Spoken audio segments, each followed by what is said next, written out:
Alright people, before the 100-day gym challenge started, I started to write kind of an introduction to the whole story, to why I was doing the 100-day challenge, to some of the events that had led up to me doing the 100-day challenge, a lot of background information basically as to why I'd gotten the way that I'd gotten in the first place.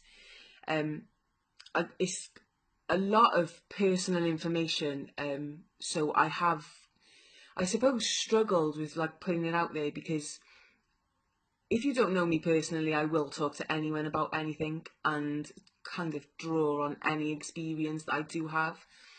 But this is completely different. It's like this massive heap of information to just put out there, I suppose. But I think one of the massive reasons for me doing it is to kind of learn from myself, but also to help anybody that it may be going through that, may have gone through that, may have been a contributor to what people go through. And as wanky as it may sound, to kind of heal from it, I suppose, because I feel like once you put it out, you kind of take away any power that it had over you. And to be honest, it has been a long time coming. So I finally finished writing on, I think, day 74, about 3 o'clock in the morning. But I've sort of wrestled with myself. Do I film it? Do I speak it? Do I what? And the thing is, even though obviously my writing's impeccable, I do waffle a lot, which I'll still do on camera. But I just thought I'll speak it through. So I'm going to read what I actually wrote, but I'll probably ad-lib also. But then it's just, if you want to watch it, keep watching, go and do your dishes or whatever, you'll still be able to hear my voice. But yeah, so I'd probably grab a cup of tea, Valium, whatever you've got available in your cupboards, and then I'll pause this, and then I'll come back and record it. Right then, welcome back. From time to time, my eyes are going to be going like this. It's not a problem with my sight. I'm actually reading off the screen, because even though obviously it happened to me, I'm going to try and stay on some sort of course. But I'm a waffler, so there's probably a lot more time than it's going to take than it would have taken to read. And you might hate me. I doubt it. So we're going to start now, but I'm going to start as if I'm just reading it out. So I don't even know what the fuck I'm saying. Right, okay, we're going to start now. So, hi, my name is Rosanna. I'm 34. I can't remember a time in my adulthood that I've not been obese. Well, I've been chunky since a child. Chunky turned to fat, fat turned to overweight, overweight turned to obese. I was diagnosed with depression and anxiety high school age, like 13, 14. Although it had been recognised before, I didn't get my diagnosis until I was in high school.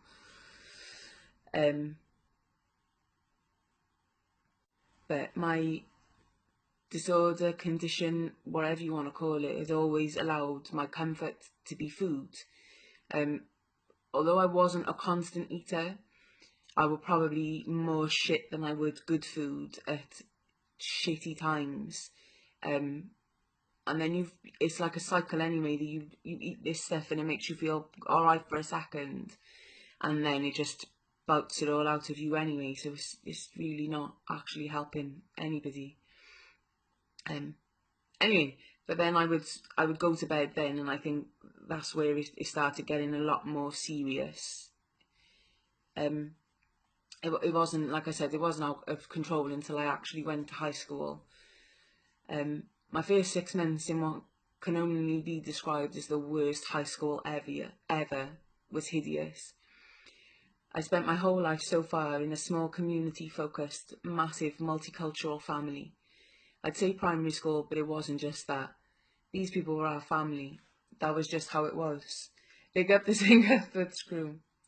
So to get to big school and see the change very nearly destroyed me. I do not say these things lightly, but I was tortured. I felt I was tortured. Classmates, teachers, people I grew up with, there was nothing worse. And the school continued to do nothing, even after the little firecracker that is my Scouser. Hang on. Even after the little firecracking Scouser that is my mother let off. It got worse. I wasn't just fatty anymore. Now I was followed, pushed, tripped, hit, spat at, kicked. I had songs made up about me. One time they put a fly in my ear. I had a phobia of my ears being touched. Somehow this information got relayed, and that happened. Believe it was technology. The people that I knew or grew up with never said anything, but I don't know if they were oblivious to it. A lot of them weren't involved. They had their own friends, and it was just very lonely. But it was shit. The last straw was being pushed down a muddy hill. In this school, you had to walk from the upper school to the lower school to catch the buses, and it's a hill.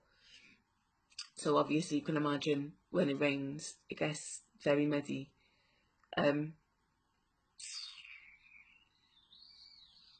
Yeah. So I got pushed, and the one side of me was completely covered in mud, and I sat on the bus and I listened to myself, and I said, like, I promised myself not to cry in front of them, and I probably done it a couple of times before, but I didn't want to, and mostly those times it probably wasn't out of upset, it's out of anger, like, why are you doing, like, anyway. I kept my word to not cry, especially that day.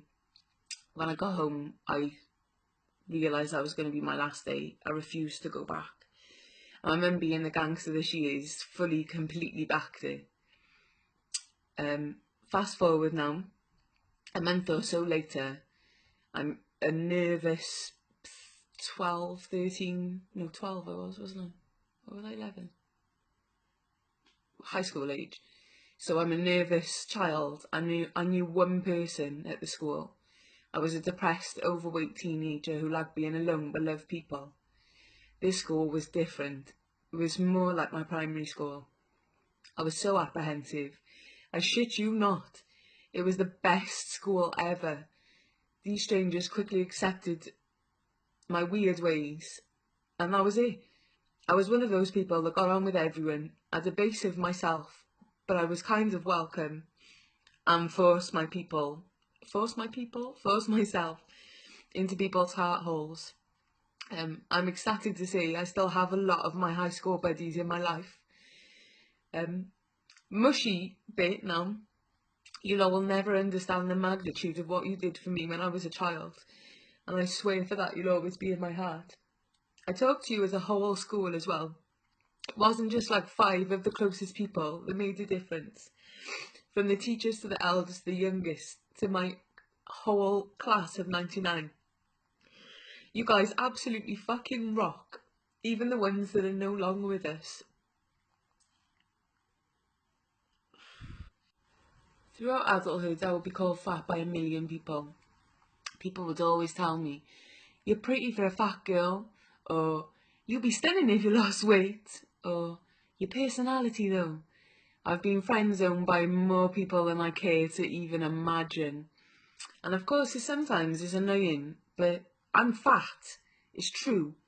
There's only so many times you can cry over some douchebag that probably watches the BBW category on YouPorn before you realises they're irrelevant to your entire existence. Come to 8 years ago, disaster hit me in about 5 ways, all of which I don't need to disclose. But I suppose the main reason was a miscarriage. I've been diagnosed with PCOS at 16 and advised I probably wouldn't have kids, so it's not hard to see how that was hit. Down I went into this hole. I didn't care, like genuinely I didn't care. The only thing I cared about was seeing my niece, who was born at the same time. No one knew for a while about the miscarriage. As I sat in the waiting room of Landoc, waiting for my sister to push out this kid, I had no feeling of me. I heard no sound. I had my eyes closed. I zoned out. It's weird. Like I already knew this depression had set in and I couldn't fight it. I walked into the room. The nurse asked who to give the baby to. And my sister sat up. Now, I don't know if this was woman's intuition, love, or because everyone else witnessed the birth. But the next thing that happened, I will A, never forget, and B, helped save my life. She said, give her to her auntie. I tell you, this kid looked in, latched on, and danced into my soul like nothing I've ever experienced. From there on, I decided to let love help me heal. Over the next couple of months, apart from seeing the baby, I wasn't doing anything apart from sitting in my house. I was on the sick due to the miscarriage happening at work. I was a carer at the time, but I really didn't care at that moment. I went to see the doctor, who gave me 60 milligrams of citalopram. Now then, I don't even take paracetamol. I used to get high as shit off non-drowsy allergy tablets when I attempted them for hay fever. So this 60 milligrams mashed me right up. Not one single thought in my head. Now, imagine 94 million browsers at any one time open on your computer. That's my head. I was on them for about 4 months before I made the decision to go cold turkey. This is not a recommendation. Please seek medical help before you cold turkey. It's a long, weirdly painful and emotional road once you start. And I mean, you know when Phil Mitchell was locked in the front room trying to come off heroin? Them ones. I became unable to leave my house and really didn't want to unless I was going to see the baby, or if it was an occasion, or if I got bundled into the car by one of my friends. One day I decided enough was enough. I went to the dog pound. I broke my heart all the way around. Excuse me. I found the dog that I wanted. I found 2 dogs that I wanted. I found a collie first, but there was 7 people waiting on her. And then I found a 2-year-old greyhound. When I went to fill in the paperwork, the lady advised that the dog wasn't any good with children. I was in the pound with my friend and her child. So I couldn't take that dog because there's constantly children around me. Always has been, always will be. So as I'm about to leave, one of the men said, we've got a lurcher puppy. He just came in, run to the litter, found in a biffa bin. He looks about 5 weeks old. Do you want to have a look? He couldn't go on the floor because he hadn't had his injections. So they brought him out like this little scrawny bag of bones with a massive head and a ever so slight bonkai. He's called Eddie, the man said. And I went, Eddie, and as the words came from my mouth, he turned his head to the side and jumped to me. This big-headed mother biatch jumped at me, and he put his head just under my chin. My interest in him was on the phone. She said, take a few days to think about it. It's a big commitment. I left the home, drove to the cash point, went to pet at home. Within 30 minutes, I was back for my dog. He didn't have it easy. I was still in a very bad place, and I couldn't go out at normal times. So sometimes his walks did suffer because I couldn't do it. Mentally, I couldn't, but he never ever left my side. I don't know if anyone's ever seen the video of the dog helping the woman with Asperger's, but that's what, as you can see me going into some sort of episode, that's exactly what he does. He'll come and he'll put his head on you or his paw on you, or he'll give you a nudge or anything. He never ever left my side. So finally we started going out more frequent. I started slowly coming back around. I decided that I needed a bigger push and enrolled in a massage therapy course at college. School times, like high school, people used to say I reminded them of Phoebe from Friends. I decided to research massage therapy and found out that it can actually help mental health conditions. So 4 years ago, I walked into CAVC, Cardsman Vale College. A stealthy 32 stone. I was mid-panic attack, sucked up my tears as I stepped out of the lift. I was having an interview for college in which I very, very, very obviously cried.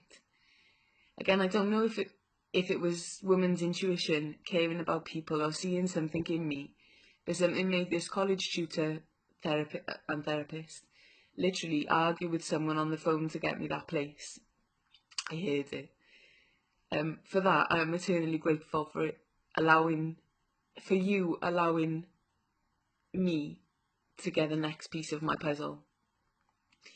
I cried every morning before leaving for about 6 months. But I went, I found out we would be paired up and have to do it on each other. And I wanted the ground to swallow me up. I was mortified. I never used to wear my arms on display. It's getting better. Never been undressed in front of anybody. If my family ever saw me like coming out of the bathroom in a towel, I would go mad. I would go mad. So how am I going to appear naked on a bed? It was so uncomfortable at first. Then I changed partners. Wait for the twist. It's only a fucking man. Who'd have thought? Weirdly. And although I cried through the first hot... I can't move my foot. Although I cried through the whole first massage, Mum was hitting them chakras like lethal bee. I was so comfortable. I was vulnerable, naked, and completely out of my zone. But you know what? For the first time in my life, I never felt judged. I never feared what he was thinking about me. I wasn't scared.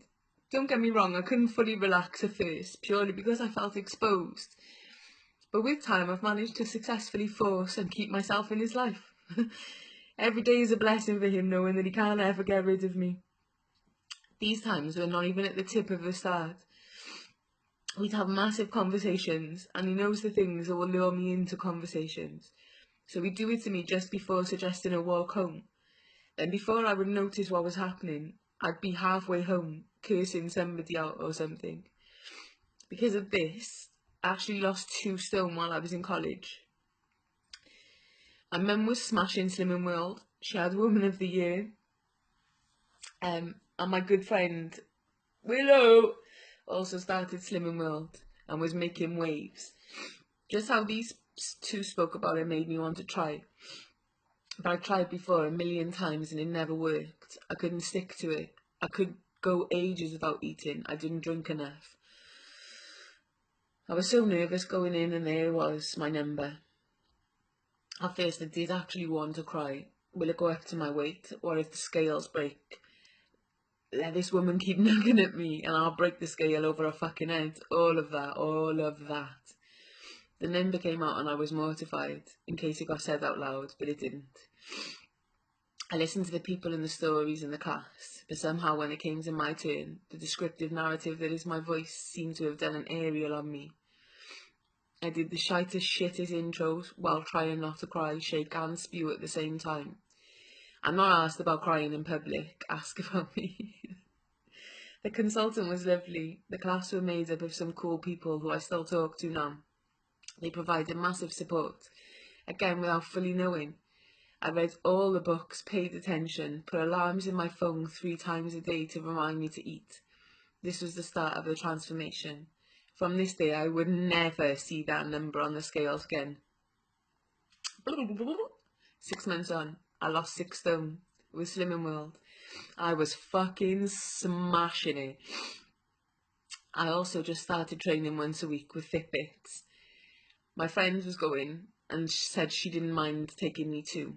If you've been watching, my friend is the tree. That's right, folks, the same tree with me now started with me in the very beginning. It all started with the two of us in the class every week. The exercises were modelled off something called insanity. I didn't even know, man. Fuck my life. Let me tell you, my fat 26 stone ass did the entire class. I was feeling great until I spewed over the floor. It was only liquid though, so calm down. But poor Lulu, she helped clean it up too, the absolute nutter. Went for a few more classes, got a bit more confidence, started jogging on the mall. One day, on the walk around, my foot snapped and I couldn't walk. It took me 45 minutes and an extremely confused dog to get home. A&E, here I come. Turns out I had an old fracture that I didn't know anything about, and two brand spanking new ones. Bring on the moon boot. For 2 weeks. For 2 weeks! I had to stay off it as much as possible. Another 2 weeks of minimal movement. After 8 weeks of not getting any better, I could feel my depression starting. So, I took it upon myself to go back to class and participate. This is also not a recommendation, moon boot included. This time there were strangers there. I knew in my head that it wouldn't last long. I knew I would not come back. I knew I would let my head win. For 8 months, I was in between 3 shoes from the hospital. It didn't seem to be getting better at all, so I decided just fuck it and get on with it. The next 3 months I did everything from exercise to walking my dog to hiking up pathways made of stone or with my boot on. Still to this day I am waiting for my x-rays to check the progress of it. But after me refusing to have metal pins in my foot, I think they stopped caring. I made the decision to stop wearing the boot after a checkup from the doctor found it has aggravated my ankle and brought on arthritis. Still struggling mentally, I had become to where I was 2 years before. Between my career path not taking off and the lack of physical activity, I missed my spark. My brother's friend, and mine like, he was just in my brother's class, started his own business as a PT. I swear I wanted to go more than anything. Between money and confidence, it wasn't feasible. I'd have conversations with him and really want to go and do it, but self-consciousness got the better of me continually, especially as my experience of gyms wasn't any good in the past. I joined Pure Gym, and on my first time solo, I walked in ready to cry, saw 2 women, and heard one of them say, "Look at the state of that." Well, I was going to leave. Everything in my body wanted to break down, burn the gym and throw her out of the window on her machine. Instead, I stood on the treadmill in front of them and ran for 3 minutes and 40 some odd seconds. I ran like Linford, then I left. I changed my time to 5 AM. Don't get me wrong, there were some lovely people in Pure Gym too. A trainer used to come in at 5:45 every morning and give me a smile of encouragement and secretly make sure I wasn't hurting myself. One day I did an afternoon session with the guy from earlier, let's call him the avocado. So, after we entered the time portals to the gym, my avocado knew someone, so started gassing. There were men everywhere, and I could feel the panic attack that I had outside coming back. He is used to these, he could probably write a book on it, so it was nothing new. Not wanting to stand there like a kid waiting for their adult to stop talking, I walked in. These 3 gigantic men were all on cross trainers. I looked at the floor and wanted to leave. Just as I looked up, they all smiled. As I smiled back, the end guy said, "Go on, girl." I looked back and the avocado guy was smiling at me. Now, he may not have intentionally been smiling, but it was like a smile of encouragement. So I just got on with it. After putting my hand in a massive patch of sweat, because some gimp didn't take a towel, I decided that me and Pure Gym were done. Out of nowhere, my old training buddy, sent me a message saying that because I'd shared a new trainer, who will later be named Sneaky Italian Pete. She told me, "No messing about, let's go and see these group classes and see what he's saying." So off we went. Our group has always been the 2 of us. Thankfully, I have multiple personalities, so it probably feels like there's about 12 people in the class. We started once a week. After about a month, we decided it wasn't enough. so stepped it up to twice a week, with the intention of upping it to 3 pretty soon after. In the meantime, I became frustrated. I mean, I've lost all this weight, and now I have this skin. The sound of an operation and recovery and all that doesn't sit with me. Plus, I am an actual pauper, so private was not optional. Was not an option? Yeah. I needed The Biggest Loser or something. I wrote to everyone. The Biggest Loser, This Morning, The Breakfast Show, Loose Women. I even contemplated Jezza. And now, thinking about it, he probably would have helped me. You know what? I wrote my story, a short version. It was probably a very beggy message, basically asking for help before I spiraled back into the pit that I just fought too hard to get out of. Every single reply was, "Your story is so touching. Unfortunately, we don't have any fitness camps or segments like that coming up." Let's not pretend that I didn't cry. But I probably knew I wasn't going to get that help that I needed anyway. Until I found this woman in America who had released 100 days in the gym video. If you know me, I can be impulsive. I messaged 4 people with my idea: the coach, the avocado, the tree, my mother. My head was whizzing. No money, clothes, public transport. But you can smash the arse end out of this. Back to the emails I went. JD, sportsdirect.com, the UK's #1, Foot Locker, Primark, Yours Clothing, National Rail, Arriva Trains, Cardiff Bus. Explaining about my lack of funds, how I needed to do this to help myself. Listen, apparently God loves a trier, innit? So 10 out of 10 for effort. But when I tell you I have nothing, I mean nothing. My trainers had and have holes in them. They're not the same trainers, they just have new holes. I started with 3 pairs of joggers. I think I've got 9 now. Oversized tops that I wore when I was a size 32. I had 2 tops, 1 sports bra and a million socks. I still have fuck all but thankfully, since I can fit into Primark clothes, my mum often gets me like a little couple of t-shirts, some leggings, whatever, because she's an absolute legend. You guessed it, all the replies came back as, "Good luck with your challenge, but we have already allocated our donations for this year," or words to those effects. Surely, this can't stop me. It didn't. My mum: "Good for you. You can do anything you set your mind to." Now this little love has never told me in my life that I couldn't do anything. Even the stupidest ideas. Safe bro. The avocado: "Mad head. You already know you can do anything." That's not an exact quote, and that's not what his voice sounds like either, but you'll be laughing. I can't go back through all my messages because I talk far too much, and we've probably had about 9 million talks since then. The coach, or Sneaky Italian Pete: "I'm up for it. Try and get sponsorship. Tell people about it." Obviously, he didn't know what I was already doing. The tree: "I loves you. I can't do weekends though, lol." Then I dropped it to my crew. The majority sent rolling eyes, laughs, and asked questions like where, when, with who, then told me to be careful. You see, these people are my heart. They already knew from the time I sent the message that there is not one thing that they can say to change my mind, so they just roll with it. Make sure I'm not dead and listen to my stories. I got in touch with the gym to ask if it was okay to publicise it and all that. I was going to get t-shirts made. I don't do half measures. But poor times make it impossible to stretch the money that I made between train fare, coaching, clothes and shoes. So for now, the custom clothing is on the back burner. I gave myself about 5 days before I started the challenge. I went to the gym for 3 of them. I wrote a note and started a page. Travel from Barry to Penarth Road every single day to undertake the best and worst at times hour of training of my life. Even on those times that I couldn't breathe, it was fucking great, because there are times that I never wanted to get up again, so to believe I was doing this was immense. It honestly still blows me away.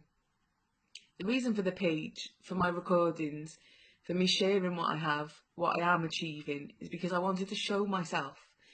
I wanted to show my kids' crew, past, present and future, and anyone who has ever been in the same situation, mentally or physically, that you can change your life in whatever aspect that you choose, even the hardest aspect. You can do it when you challenge yourself. See, the real competition is ourselves. It took me so long to realise that people's opinions of you are just that, their opinion. There's always going to be some asshole with a mean attitude. Someone's always going to doubt you because they couldn't do it. You'll always be too something for people. Too big, too loud, too nice, too hyper, too happy. Fuck 'em. There's a support network out there for everyone. Sometimes it's strangers, sometimes it's your family. Sometimes you just luck out with the people around you that understand your impulsive, hyperactive, hilarious mental state. And even when they don't understand, they still fuck with you. I won't lie and tell you that every day is glorious, because there's always a voice of self-sabotage inside you that you may have to fight quite often.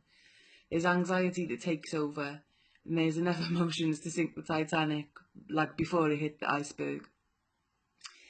Thankfully, filming this journey has massively helped me to get up every day, even on the days that I don't want to leave my house, even if no one watched. Let's face it, my mum was always going to watch. I would know it was there. I would push myself more. When I watch my videos back, I can see such a difference, physically and mentally, in myself. And the best part is, the whole point of this, the showing people, the letting them know that you can do it, it's already working.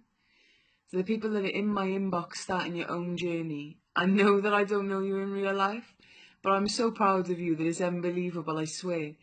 Thank you for taking the memo that you can do anything. And remember, my inbox is su casa, or like su inbox.